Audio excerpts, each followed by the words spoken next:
தனிப்பட்ட முறையில எங்களுக்கும் அவங்களுக்கும் எந்த பிரச்சனையும் கிடையாதுங்க.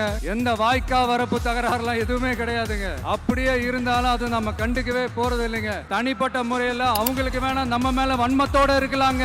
ஆனா நாமெல்லாம் அப்படி கிடையவே கிடையாதுங்க. பொய் சொல்லி நம்ப வச்சு ஓட்டு போட வச்சு ஏமாத்தினாங்கல்ல, அப்படி ஏமாத்தி ஆட்சிக்கு வந்து நல்லது செய்யற மாதிரி நடிக்கிறாங்கல்ல, நாடகம் ஆடுறாங்கல்ல, அவங்களை எப்படி நம்ம கேள்வி கேட்காம இருக்க முடியும்? தன்னுடைய வழிகாட்டின்றதுனாலேயே தான் ஆரம்பிச்ச கட்சியினுடைய கொடியில அறிஞர் அண்ணா அவர்களை வச்சவர் எம்ஜிஆர்.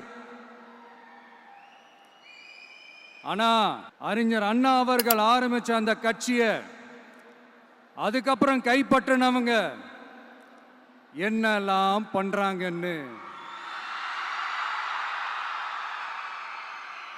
நான் சொல்லிதான் உங்களுக்கு தெரியணுமா என்ன? மக்களே, உங்களுக்கு தான் அது நல்லா தெரியுமே.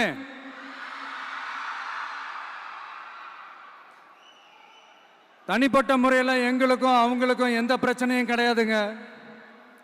எந்த வாய்க்கா வரப்பு தகராறுலாம் எதுவுமே கிடையாதுங்க. அப்படியே இருந்தாலும் அது நம்ம கண்டுக்கவே போறது இல்லைங்க. தனிப்பட்ட முறையில் அவங்களுக்கு வேணா நம்ம மேல வன்மத்தோட இருக்கலாங்க. ஆனா நாமெல்லாம் அப்படி கிடையவே கிடையாதுங்க.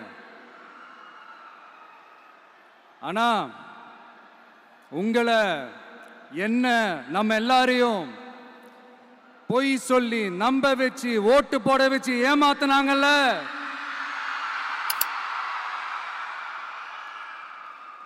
அப்படி ஏமாத்தி ஆட்சிக்கு வந்து நல்லது செய்யற மாதிரி நடிக்கிறாங்கல்ல, நாடகம் ஆடுறாங்கல்ல,